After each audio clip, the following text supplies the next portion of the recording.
Halo, selamat datang lagi di Beta Nurse. Pada video kali ini kita akan lihat terkait dengan update kisi-kisi terbaru khususnya bagi formasi P3K.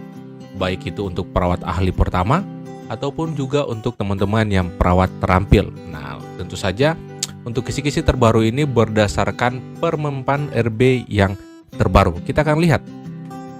Nah, untuk kisi-kisi tahun ini ya, khusus bagi teman-teman yang mengikuti CAT untuk seleksi P3K tahun anggaran 2024, kisi-kisinya ini baru keluar pada tanggal 29 November 2024 kemarin.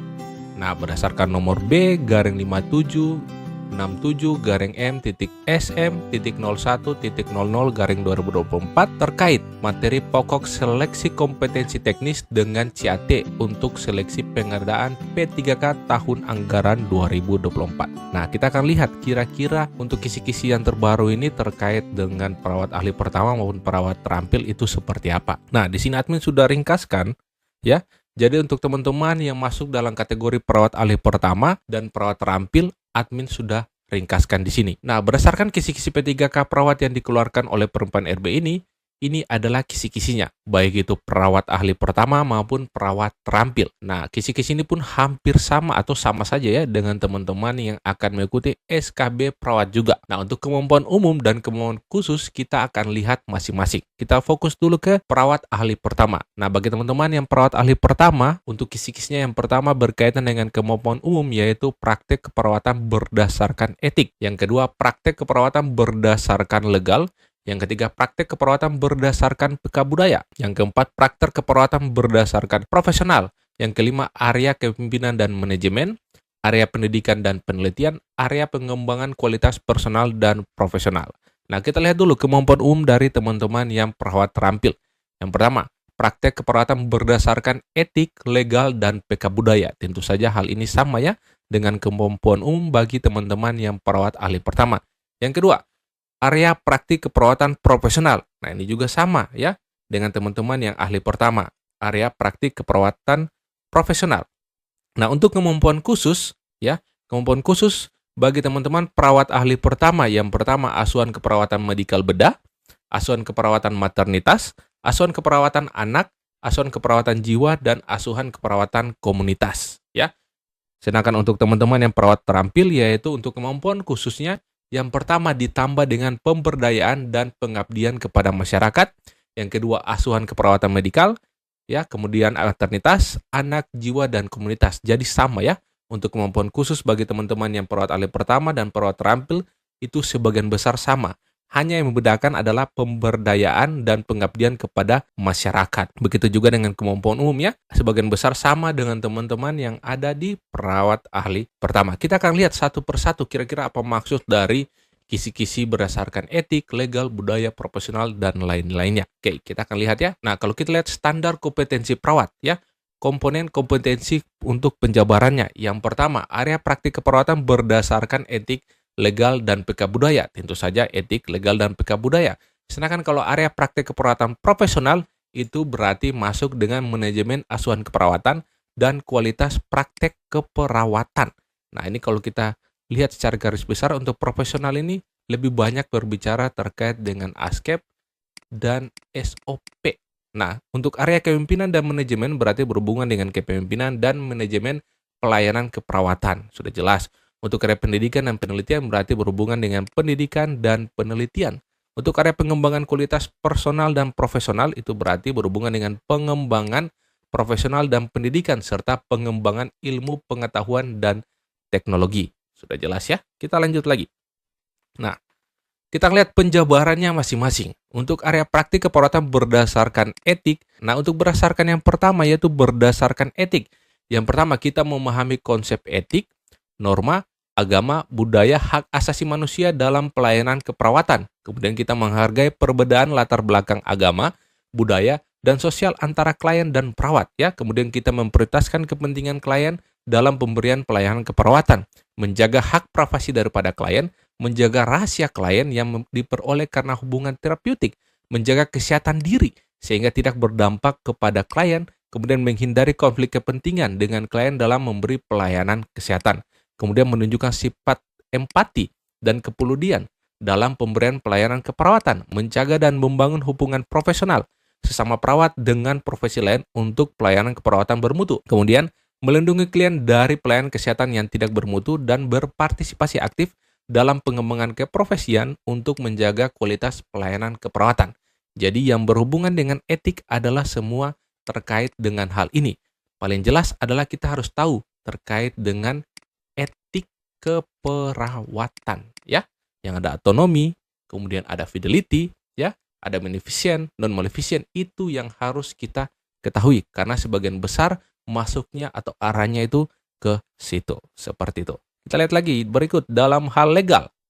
Nah, berarti berdasarkan legal, kita memahami peraturan perundang-undangan yang berkaitan dengan pelayanan kesehatan dan keperawatan, melakukan praktek keperawatan profesional sesuai dengan peraturan perundang-undangan yang berkaitan dengan pelayanan kesehatan dan keperawatan, kemudian menunjukkan sikap sadar hukum dalam pelayanan kesehatan dan keperawatan. Kalau berdasarkan legal, otomatis kita harus pelajari terkait dengan undang-undang kesehatan, ya, ditambah dengan undang-undang ASN. Itu yang harus kita fokus ke situ, ya. Lanjut lagi, berdasarkan PK Budaya, ya, menggunakan pendekatan PK Budaya untuk meningkatkan mutu pemberian pelayanan keperawatan, mendorong kemandirian masyarakat dengan basis budaya setempat untuk meningkatkan status kesehatan masyarakat. Nah, untuk praktik keperawatan berdasarkan PK Budaya ini, intinya kalau itu sesuai dengan kesehatan, maka kita boleh menggunakan. Tapi kalau misalnya itu bertentangan dengan ilmu kesehatan, maka tidak bisa kita gunakan itu budaya dalam ketika kita melakukan praktek atau melakukan pelayanan. Nah, untuk soal-soal berhubungan dengan PK Budaya ini mungkin akan cenderung seperti kompetensi manajerial ataupun juga TKP, seperti itu ya. Oke, kita lanjut lagi. Nah, berikut area profesional. Berarti menerapkan ilmu biomedik, ilmu humaniora, ilmu keperawatan, ilmu kesehatan masyarakat yang terkini untuk mengelola masalah keperawatan secara holistik, terpadu, dan kontinum, meliputi pelayanan promosi kesehatan, kemudian pencegahan masalah kesehatan, perumusan diagnosis keperawatan, analisis masalah keperawatan, kemudian intervensi evaluasi, intervensi keperawatan, diagnosis keperawatan, serta pelayanan pemulihan. Kalau kita baca ini secara sekilas, berarti ini berhubungan dengan penulisan ASKEP.